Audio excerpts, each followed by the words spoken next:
Good afternoon, everybody. Hello, welcome back. I'm sorry, you're going to have to see me. If you're coming for the next session, I'm going to be doing the same thing, so I apologise in advance. It's lovely to have you here again. It is the afternoon. My name is Jacinta Thompson, and I'm the Executive Director and Exhibitions and Events Producer for the Bob Hawke Prime Ministerial Centre. So it's my pleasure to welcome you all again to the Hawke Centre and the University of South Australia. And in doing so, I take this opportunity to acknowledge that the University of South Australia is on the traditional country of the Kaurna people of the Adelaide Plains. We recognise and respect their cultural heritage, beliefs and relationship with the land, and we acknowledge that they are of continuing importance to the Kaurna people living today. So thank you for those who have come in for this session. Thank you for joining us. This is our Stella Day Out, a one-day literary festival that celebrates the outstanding contribution of women and non-binary writers to Australian literature. And we are thrilled to be presenting today's event with Stella, and I want to personally thank Fiona Sweet and Claudia Nankovas for all their amazing and wonderful work in bringing these outstanding authors together, especially for today. So this is our second session with Stephanie Radok, and we'll be in conversation with Heather Taylor-Johnson, and a very warm welcome to you both. Thank you for joining us.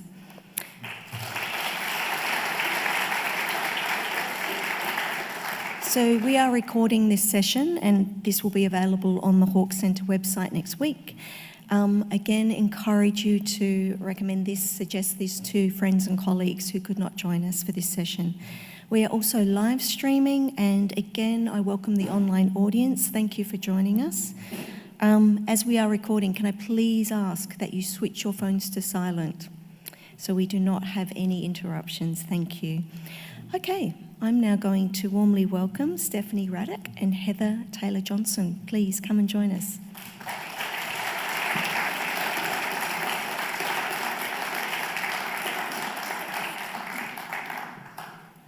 Crisscrossing. I'm here. Sing down. Oh, what a good crowd. It's great to be here at the Hawke Centre. I love this building. There's a lot of great conversations that happen in this building, and if you haven't been before today, I hope you come back, because there's constantly interesting stuff happening. And it's great to be here on Kaurna land. Always was, always will be Aboriginal land. So I'm here to talk about mainly Stephanie Radok's new book, Under the Bed. But I also wanted to begin by talking about all three of the books as a series. Would you consider them a series, or how would you consider them? Well, recently there was something that, Proust had 7 volumes. So that's 3, so maybe I'll do another 4, I don't know, I was curious, when I was reading that, I was curious to... They say when he was my age, he was dead, it's a little story. So the first 2, we've got an opening 12 love stories about art, which is a beautiful title, and this is the one that was longlisted for the Stella. And it was the inaugural Stella, so back in 2013. And then she came out with Becoming a Bird, Untold Stories about Art. So both of these books here, they're structured around the 12 months of the year, and each month has an essay about art. And I won't tell about what comes after that essay about art. I'll just fixate on that for a second. But I will say that I was reading all of these books when I was in bed for a significant amount of time. And it was just a wonderful thing to be able to read. It was just the right timing. The books are very contemplative. They're thin, but I would say don't let that fool you, because they're quite dense. But then again, they're not dense in a difficult way. They're dense in a thought-provoking way. And to me, they're books that you want to take in and let sit with you. And this is the first question I have, is that when I was reading these 2 books, I was thinking, should I be reading one essay a month? So I'm just reading January's in January and February's in February, and because then I could really sit with the essay itself and think about it, let it percolate sort of throughout the month. But you don't listen to an album one song at a time, do you? You listen to the whole thing, so you get the totality of it. So I was just curious about these two different ways of reading these two books. And do you have any thoughts about those alternative readings? Well, when an opening came out, someone did say, I'm reading one a month. I'm sort of set myself this thing to read one a month because, it's January, February, March, etc. But I don't think that's necessary. I think it's, 6 of one, half a dozen of the other. But one of the reasons why I use the January to December is not because it's not really tied in with the seasons, which it could be, like a gardening manual or a life cycle or something like that. It's more that I have always really liked calendars that you have on the wall with different pictures for each month, and then you write what you're doing or what's happened, and there's this sort of sense of time, but also the art is usually really good, if you're lucky, if you buy a good calendar. So there's some sort of something there for me in the calendar. And I was thinking about this, and I was thinking, if Heather asked me how did I start to write this, I might say that with an opening, I actually, because I've been working as an art critic for a very long time, where you have very short word count. You think a lot, you write a lot, you see a lot, but you don't get to write very much because you haven't got much space. So I had all this stuff stored up, all these ideas and memories and thoughts, and so I did think about writing a book of essays, and they would be more sort of academic essays, things that need to be said. It must be said. There's a lot of things that need to be said, in an academic world and in the general world that are not said. So there's that. But and then I started to write something like that, and then it was just very boring, and felt terrible. So then it was like, people who are writers know this, that I think that's what Hannah talked about as well, like serendipity, or I think she talked about synchronicity, but I was thinking about serendipity, or chance, elements of chance. And when I started to write about this Hieronymus Bosch picture, which is from a calendar, and that was when I was a child, and this picture was from the calendar, and I just have looked at it for a long, long time, and I just started to write about that, and then all these other things came in. In writing about one picture, you're able to talk about practically anything as well, something quite personal as well as big world issues. Yeah. So that's where the sort of calendar, so that was March. I think that's March in an opening. And then I realised I had a mode of working, which was to start with an artwork and then have a chapter or have a month on that. Yeah, it's. The essays are fantastic in that when you're reading them, because they're about art and they're about how art affects the way you look at your world around you. And yeah, as I was reading them, I was thinking what I loved about them is that they do something to you as a reader to read them, because you are looking at life through art. And you got to take your phone with you too, though. You have to Google, and you got to look at the art too, I think.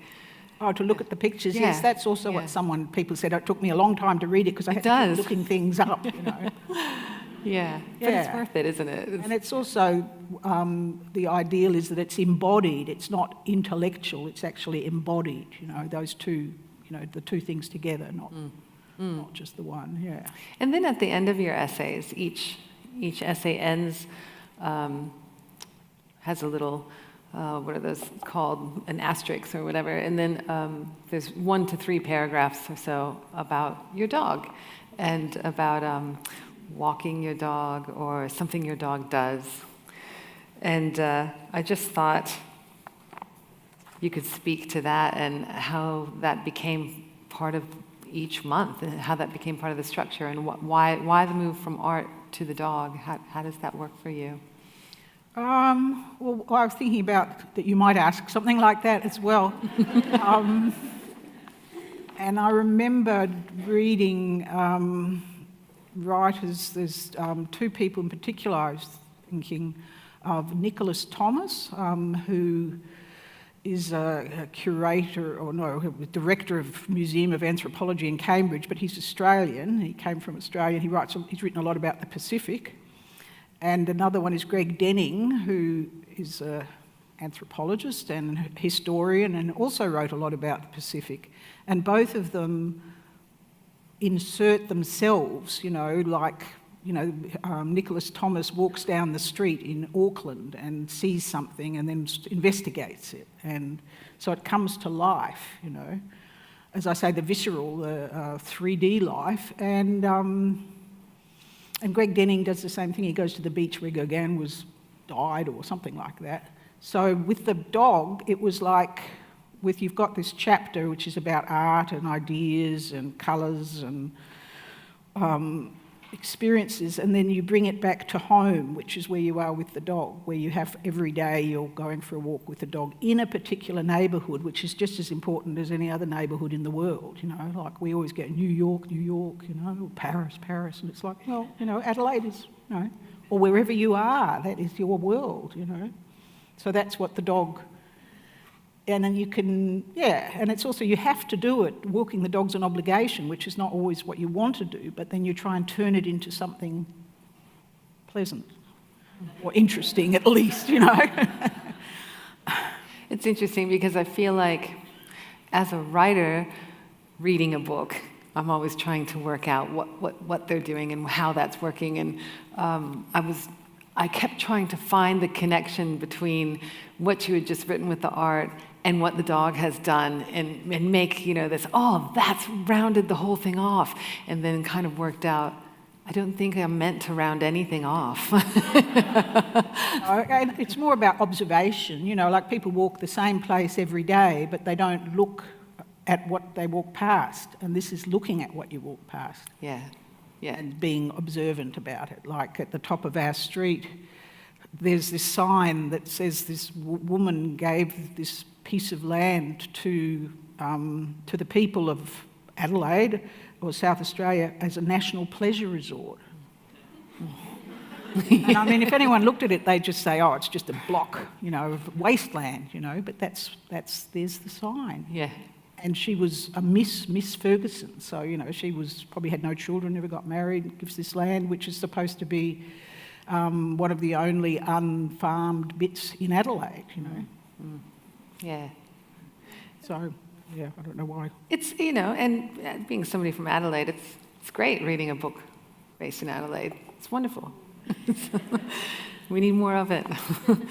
Okay, so the new book, Under the Bed, Inventories of 2020 to 2022, which everybody would recognize what those years were, the pandemic years. So with this book, you've moved from the single personal essay per month to single thoughts, single sentences, single fragments for certain days of each month. So you've still got the kind of a good monthly structure going on, but you've tweaked it. And so I'm just really curious. So this is just an example of one of them. On page 147, under day 29, you write, prepare to die, do the paperwork, get your house in order, and live it up. And that's it. And I kind of feel like that is a good summary of the book in a way. I really love that one. I like live it up. Yeah. It can be hard. But you're living it up. There always sort of is a preparation of preparing to die, isn't there? Because the whole thing is as soon as you're born, that whole thing. But anyway, just curious about the shift in this book to you marking the passage of time, and if you can speak to that.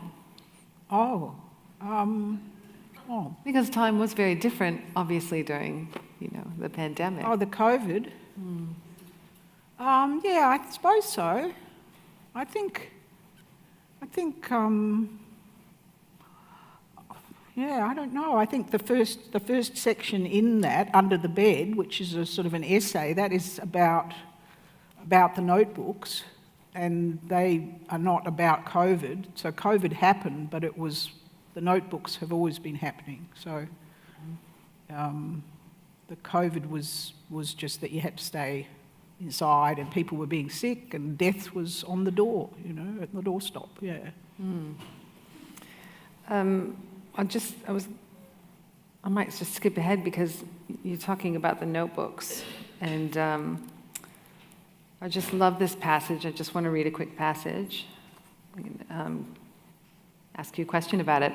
So I took this first essay as an introduction to the whole book, and yeah, your discussion of notebooks is fantastic. And you say, "Will I ever be able to mine the notebooks and then destroy them? Why don't I just throw them all away?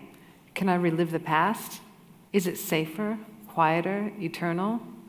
What is it that makes me keep them and occasionally pull one out to try to recreate something with it? Regret, sadness, longing, ambition? In a way, it is like walking in a mysterious museum with always more rooms, dim galleries, doorways receding into infinity, glass vitrines with fruit and seeds and ancient tombs, fragments of china and glass beads from lost civilizations. Is it a huge monument to a pathological self-regard, or a simple resource, an old jewelry box, a place of unthreaded moments?"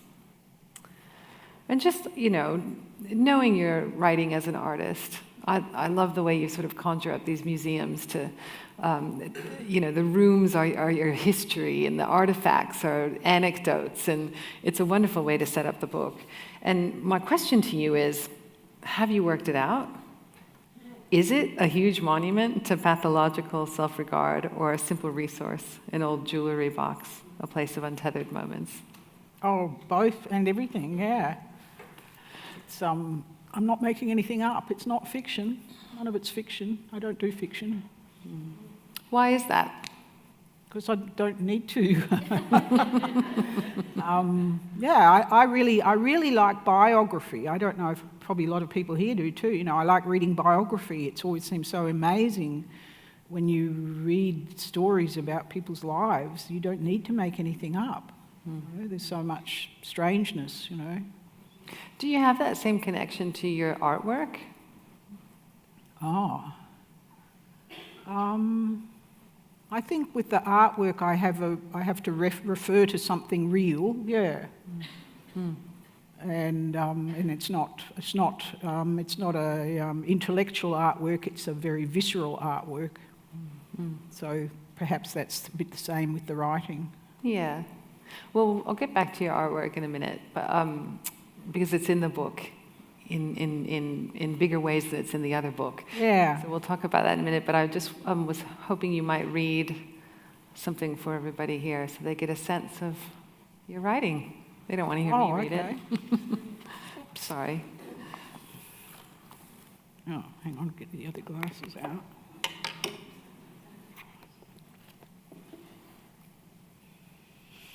Well, I mean, I always assume that everyone writes things down all the time, because I do, but, sometimes people go, no. Oh. Yeah. Well, you just read that bit, so I'll just read the next bit and over.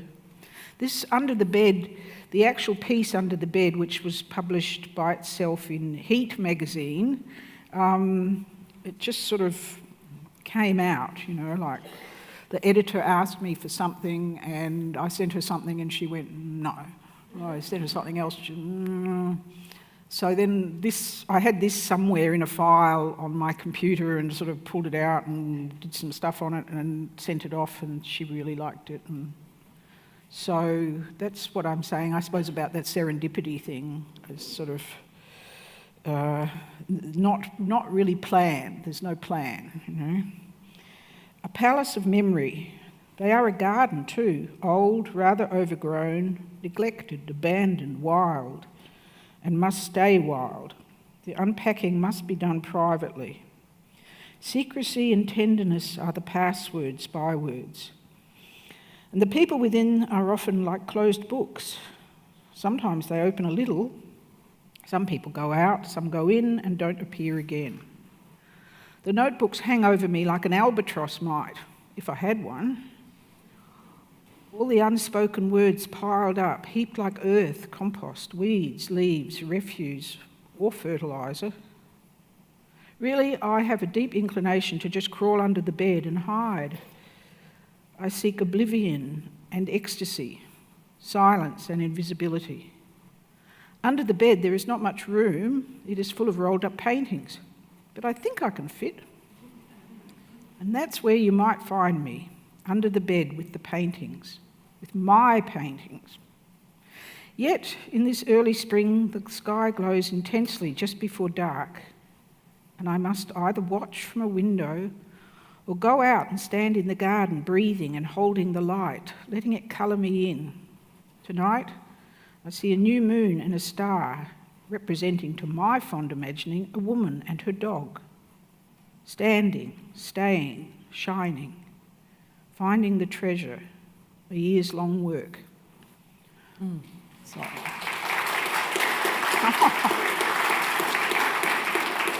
And the thing, a year's long work, is a reference to Paula Modersohn-Becker, who's in the beginning of that piece, who died when she was like 34 or something after having a baby, and Rilke wrote about her wanting a year's work, like all artists and writers want. Time to work and space to work, yeah. Yeah, you mentioned a lot of writers, and I mean, you mentioned a lot of artists, and that makes sense because it's a book about art, but I was so pleasantly surprised at all the Henry Millers in there, because I'm a Henry Miller fan, and I've been embarrassed about it for years, but I love him. And I thought, you're an American. yeah. But yeah, and you know, you mentioned Patrick White a few times. There's a few people who pop up again and again, and it's just kind of a really nice way to get to know you as well, to see the writers that speak to you. So I was very appreciative of that. And just the section you read, I love that bit about the moon coloring you. It's a really gorgeous image for a book by a painter. And it's interesting, Henry Miller, I mean, I've got a book of his that's called, what is it, Big Sur and the Oranges of Hieronymus Bosch. Yes. Which is a beautiful aqua hardback with a sort of gold writing on the spine, which I picked up secondhand somewhere. And it's just, he's living in Big Sur, and it's like a diary and like stories about the people he meets and playing with his kids or finding his kids too much and all sorts of things, yeah. Yeah, I think he's been typecast as a lech or something like that, but I'm bracing myself. Human being, I'm bracing myself to reread. I haven't read all of it anyway. All of him, I mean. Okay, so this is one thing I love about this book is I was just thinking about, as I was reading it, how, people when they're reading the Bible, when they pick up the Bible and they're going through a hard time and they think, I wonder what this is going to tell me. And they, read a passage and then they bring it into themselves and try to work out their situation in life to whatever the Bible passage is. And I was thinking how fantastic this would be if we could use this book in our lives. So I've come up with a few dates that were sort of difficult for me during this time. And I thought I'll read one to you now, and then I'll maybe read another one later. We can do this throughout the question time. But page 117. Okay, so I mentioned being in bed for a few months, and thought the day that the illness came back, and I was shocked. I could have used this.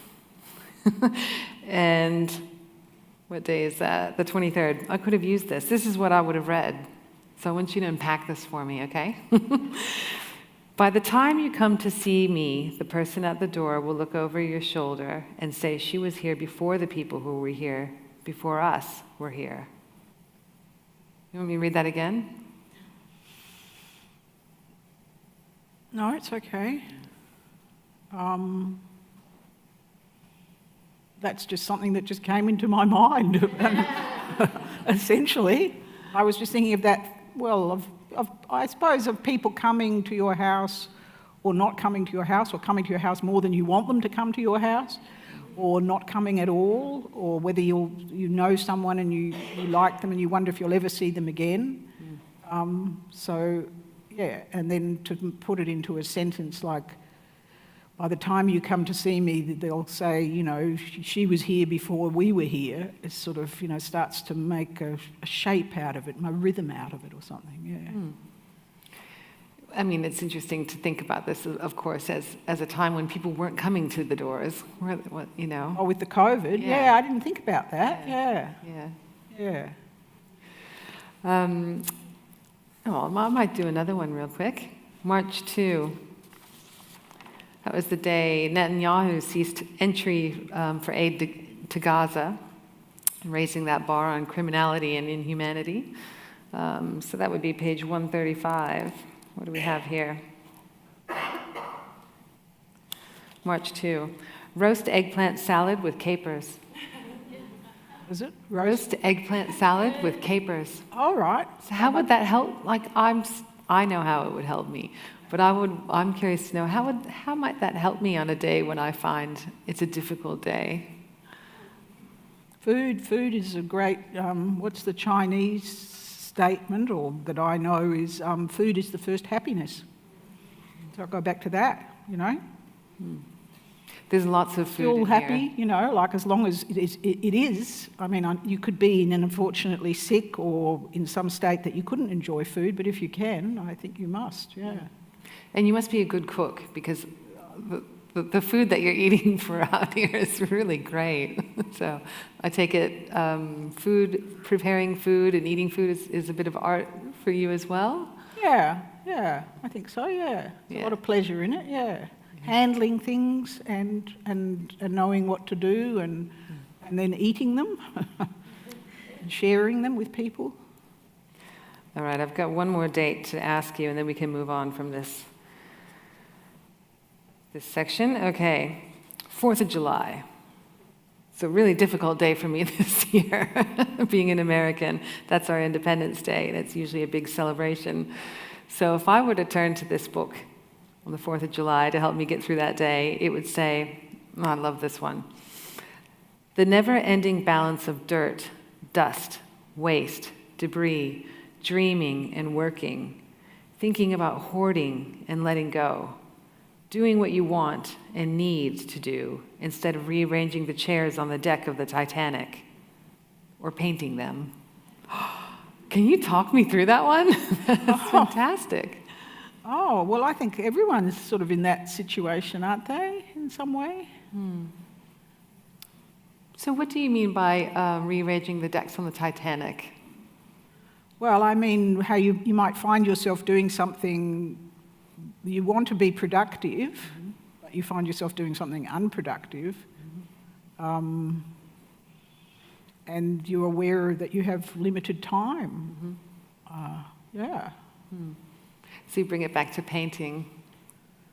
Well, in fact, that was actually painting the chairs, you know. That was. I mean, chairs needed painting, you know. So that's so fun, because I was thinking of it the other way. And I also replaced the screws as well, which was incredibly satisfying, you know. I think that what I believe is how satisfying it is to do things with your hands and to do practical things. Like to paint a windowsill and a painting, but, you know, the windowsill might be as important as the painting, you know. Yeah. So you see how you could do this. You could use this as a bit of a game. But it's much better to read it and use it as a piece of contemplation, I think. Gardening. So that plays such a big role in this book, too. And I was curious about the act of gardening and how that helped you through the pandemic. And the lockdown, the semi-lockdowns that we had, but also how that act of gardening helped you see your garden in a new way. Did you have a new relationship with the garden? And, even did writing about the garden change your relationship? So just basically about gardening in the garden. Yeah, well, I mean, I'm probably unusual in that I live in the house where I grew up as a child, so the garden has been around me for a very long time. Like I left home and then I came back and stayed, and a lot of it I've planted it, and a lot of it from cuttings or found trees. I've got a lot of dragon trees. Everyone who knows me and has been to my place knows I've got a lot of dragon trees, which you find when they're about this big, and then 20 years later, you've got a big tree. Mm. So again, it's a place to go and get lost. Mm. And the repetition. And the physicality and the hiding places, yeah. Did you say the hiding places? Yeah. What do you mean by that? Oh, well, I mean, I think, when you're a child, you go into the garden and you hide.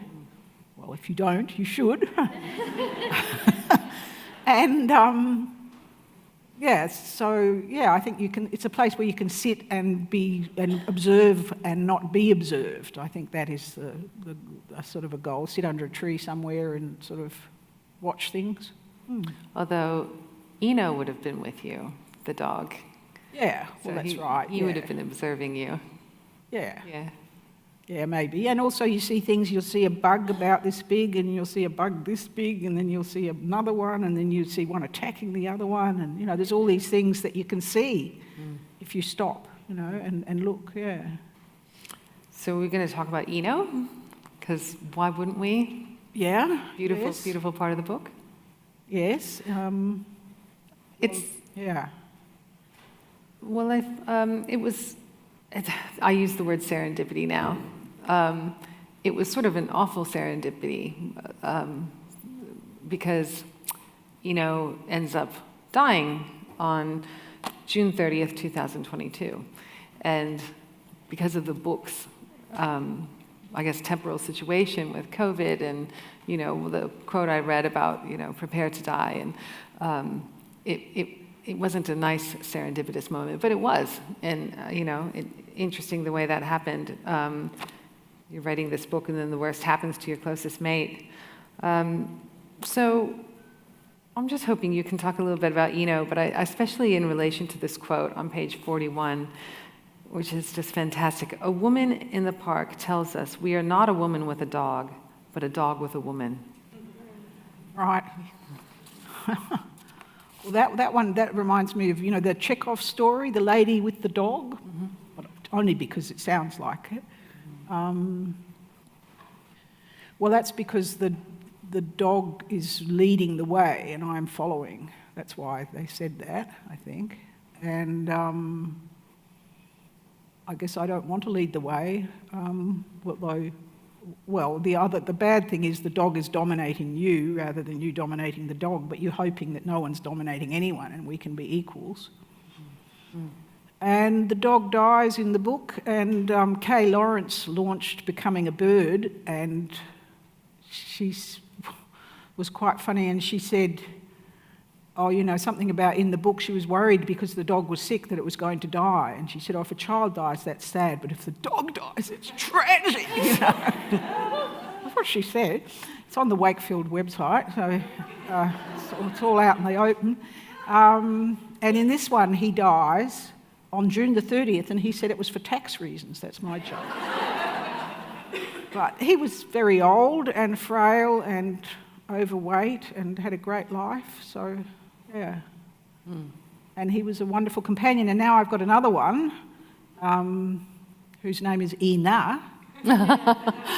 And that's E-E-N-A, which is a Hebrew word meaning renewal and regeneration, which is lovely. And we walk twice a day for half an hour, and it's very good for me to have a regular person or animal to walk with. And... off we go. Yeah, it's wonderful to read about dogs in books. I'm similar to the person who launched your book. I don't want to read about a dog dying, but when it does, it's so heart-wrenching. It's like you close the book and go, that's the best book I've ever read, because it makes you really feel, you know? It's a different sort of book when something happens to a dog in it. But I loved getting to know Eno, and I wonder, when you were writing about the dog, did you have a sense that this dog was going to enter all of your readers' lives? Did you have did you think about the role that Eno was playing, not just in the book, but in the readers? Well, the first one, this one here, the cover is the last chapter in the book talks about how I did the woodcut of this, which is a dingo from Cape York. And he was a wooden sculpture that was in the Institute of Anatomy in Canberra. And that was my first year of art school. I did that print, and the National Gallery bought it at the end of that year when it was in an exhibition. So, I mean, if Ena looks at this print, which is on the wall, and she's like, oh, you know, so it's an energy, it's a dog energy sort of thing, I think. What was your question? I like hearing it was a dog energy. Yeah, I think it's because it's there's some energy. It's about energy, I think. You know, it could be spirit energy from the dog. As I say, I talk about it in there, and someone said, is it appropriation? You know, because it was an Aboriginal culture that the dog was from, and the Aboriginal person, Banduk Marika, who was there at the art school at the time, said, if you've made it yours, so that's okay. Yeah, I could riff on that for a little bit, but we'll move on to the artwork, because that feels like a good leeway into that too. But so this book, Under the Bed, is different from the other two. I mean, all three books are about art and looking at life through art. Looking at art through life too, I suppose. But Under the Bed is different in that there's more of your art making in here. So you're talking about making art, you're talking about getting ready for an exhibition at Fabric, and you're talking about seeing your poem you wrote in the Raining Poetry project. So if somebody pours water on it, or if it rains, you get to see your poem, which is certainly a form of visual art that goes beyond the written word. So you're talking about art making a lot, and also at the beginning of each month, there's a drawing of yours too. So yeah, just curious if you can sort of talk about, I guess, your decision to include your own art practice and your own drawings in this book, and how that enhanced the experience of writing it in comparison to the other two. I suppose, I think, like going back to pathological self-regard, it's self-promotion in a way, and I thought, maybe I should take that out, who am I, and then you think, well, I'm as good as anyone else, really, so who else is going to do it? Why not do it? And it's part of the story. So I don't know what that sounds like, if Joe likes it, so... Yeah, well, who am I? Well, you're the one writing the book, so yeah, but perfect. I mean, it's like I'm not, that Stephanie Radok is an important artist, or Stephanie Radok is an important writer. It's like Stephanie Radok is no one, but she's writing, she's making art, she's alive. And when you were doing the artwork, did the sketches or the drawings come out of the journaling, or so it was sort of like not an intuitive situation, where it was more, what's the word I'm looking for? Intentional. Or was it more intuitive, where you were the drawings were their own thing, they weren't connected to the words? Do you know what I mean by that? I think Well, some work that I've just had actually on show at the Art Gallery of South Australia is that was in the book that was shown at the Museum of Economic Botany, which was pictures of herbs on paper, and I painted the herb on a picture of a very free image of the herb on paper, and then wrote across it while it was still wet. And I wrote the thoughts that came into my head, and the ink runs in together. So I think there's a great equivalence. For me, there's an equivalence between the writing and the imagery. Yeah. In actually including text in artwork is a recurring thing.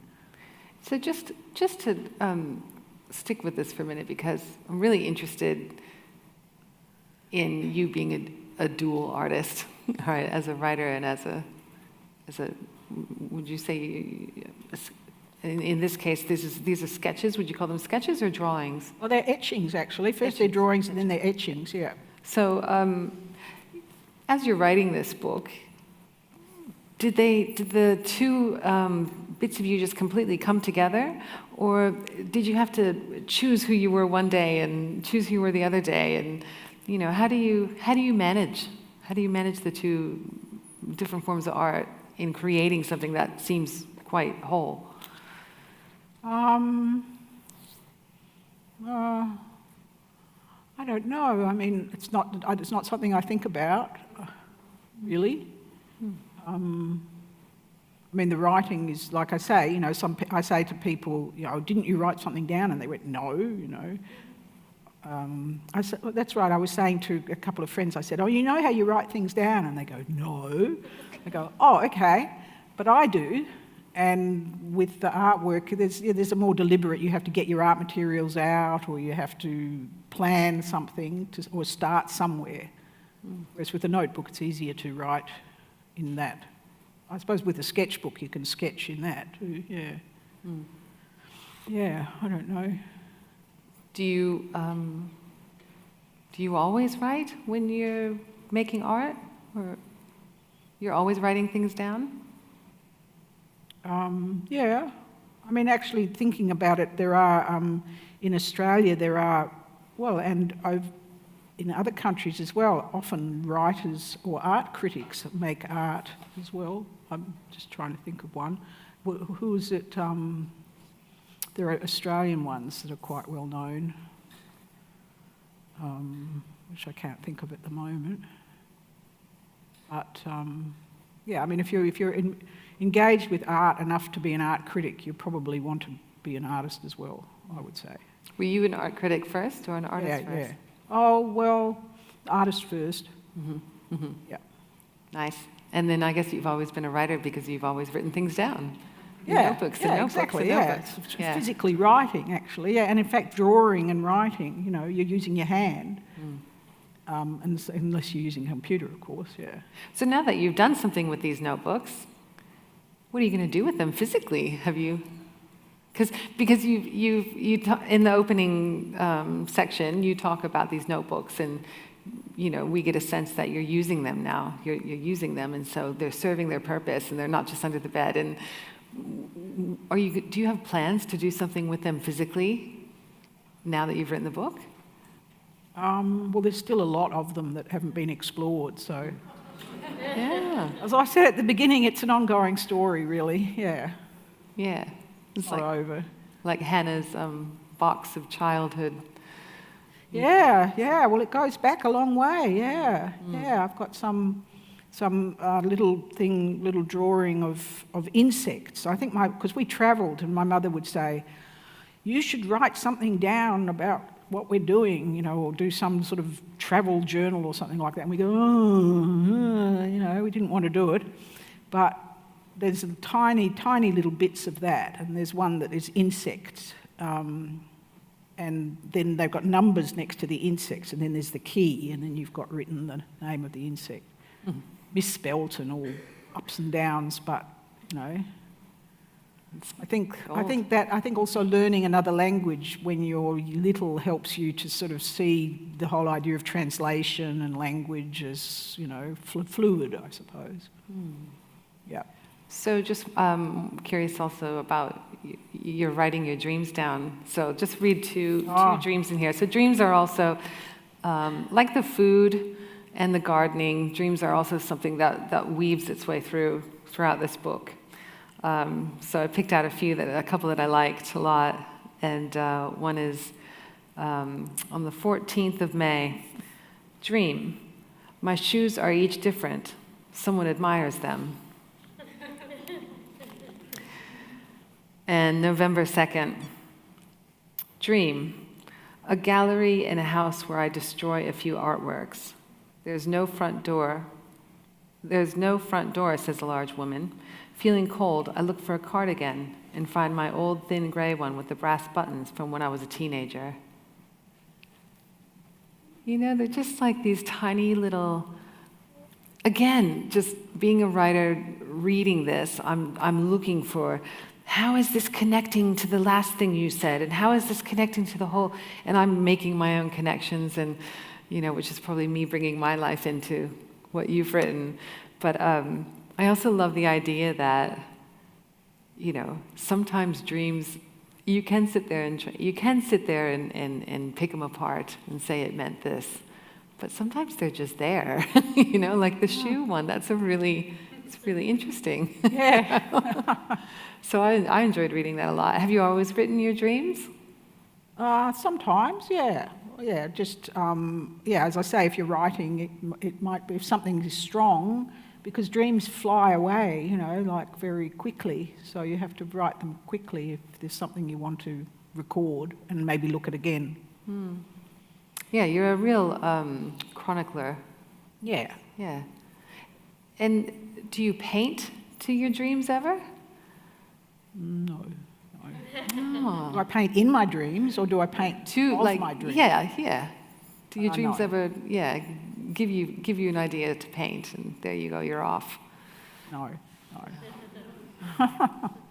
Interesting to I see do drawings of the dog, though. Yeah. Of course. Yeah. Well, we have 10 minutes, so is it all right to do questions? Yep. And we've got a microphone too. Great. So does anybody have a question? There's one.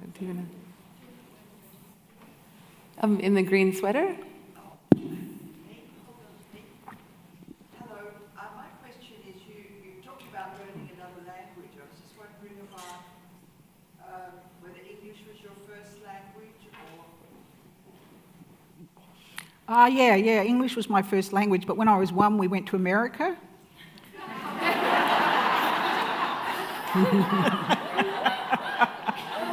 And so you can notice it here and there when I speak. Sometimes there's an American sound to my accent.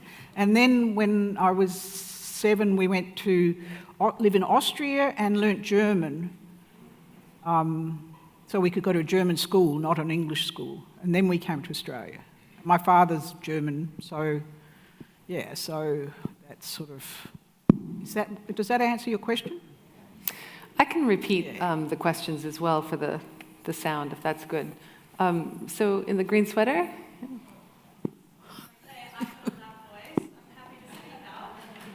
No, I think they want it so they can hear it. It's lovely to meet you, Stephanie. I just noticed that you mentioned a couple of times that both with your kind of visual art practice and also your writing, that it's an embodied and a visceral practice, not just an intellectual one. And I'd love to hear you talk a bit more about that. Like, what is the lived experience of that for you? And how does that kind of show up in... I think you've talked about it, like how it shows up in your day-to-day life in some ways, and also like just the image of you kind of writing over the images of the plants that you painted. Like, I feel like, I can kind of get how you're marrying those worlds in your practice, but I'd just love to hear you talk about that a bit more. All right. Yeah, well, that work, you can see it on the Art Gallery of South Australia website. I'm not sure if it's still on show or not, but they've got it on the website with my name there. They're called Pages from a 21st Century Herbal. And I think that, I think everyone develops their own theory about things and stuff, and I think a lot about translation, like I think I said before about translating from words to pictures, or pictures to words, or language to language. Like the word for island is different in different languages, and I did an artwork with that, with just having the word repeated, because I don't think it's something about. There's a quote there. I'm always collecting quotes as well. When I read a book, if I find something that I think is very good, true or well said, I'll copy that down. That's right. It's that, like the butterfly isn't called a butterfly. It's a butterfly, and you call it a butterfly, but in fact it's not that word. It is itself. So this is this sort of. And then it's got different words and different languages for the same thing. So it's sort of somehow it's about misunderstanding and understanding, if that makes sense. And me developing some theory of my own for me to work with, and not enjoying over-intellectualising. I think there's too much of that. There's an emphasis on that is not quite right in some way. And there was, I haven't written about this, but I might, but when at art school and they said, what do you want your work to do? And I said, punch people in the stomach, What sort of a thing is that to say, And then I think about it now and I think, oh, well, visceral, that's visceral, it's something that's, embodied, like we're saying as well. So, yeah, I don't know. I don't know if that helps at all. Little? When I was reading your work, I didn't feel punched in the stomach. I felt like I was being slowly filled. Oh, great. It was a slow. Even though I read the books fairly quickly, I felt like things were in slow motion during that time. And I took them in, Right. Yeah. Yeah. Well, I think language can be. You can feel like, you're writing something. You're building a stone wall. Language is such a rich thing. Yeah. Mm. Yep. Okay. Oh no, it's not really a question. I just wanted to say thank you because I love your work. Oh, thanks. And I love how your work and I don't know if it's deliberate, and I'm not going to ask a question because every question ends up being an intellectual question somehow. Oh. But your work takes me very much to an unworded place, and I just wanted to say thank you for that because there's image and there's words, but then there is this unworded place that literature or great art can take you. And that's the experience I have. That sort of suggests that is. And in a funny kind of way, because it's so simple and it's so born of the ordinary and the domestic and the everyday, it kind of has this third hum in it. And that's a really wonderful experience because you don't get that unworded space all the time, rippling off the surface of words or images. Wow. I do agree with him. Gee, we should be recording this. I'd be happy to write that. Oh, that would be good, yeah. Thank you. Thank you for just being so humble and real and simple with us all. It's been a wonderful conversation. Oh, thank you. Thanks. Michelle's got a question. Michelle's got a question. Michelle. How are Michelle? It was a wonderful answer. It wasn't a question for those who are listening, not here today. You said it was, thank you for giving me the unworded experience, which was, which was, I love that. I love that word. Did you make that up? What word was that? Unworded. Unworded. Yeah. Well, she said humming as well. Yeah. Humming is good.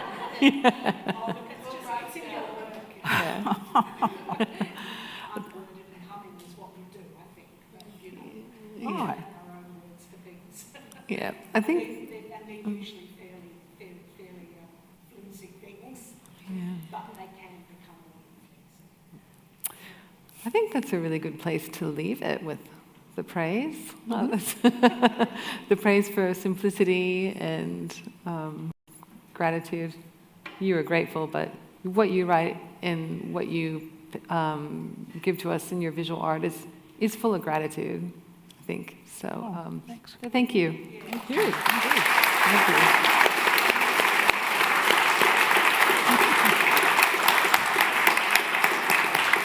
Thank you, Stephanie and Heather, for that beautiful conversation.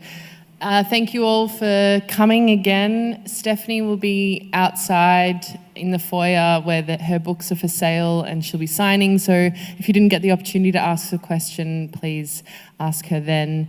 And if you're sticking around or if you don't have a ticket, we would love to see you at the 3 p.m. session with Michelle de Kretzer. Thank you to Renee and Jacinta and the Bob Hawke University for having us.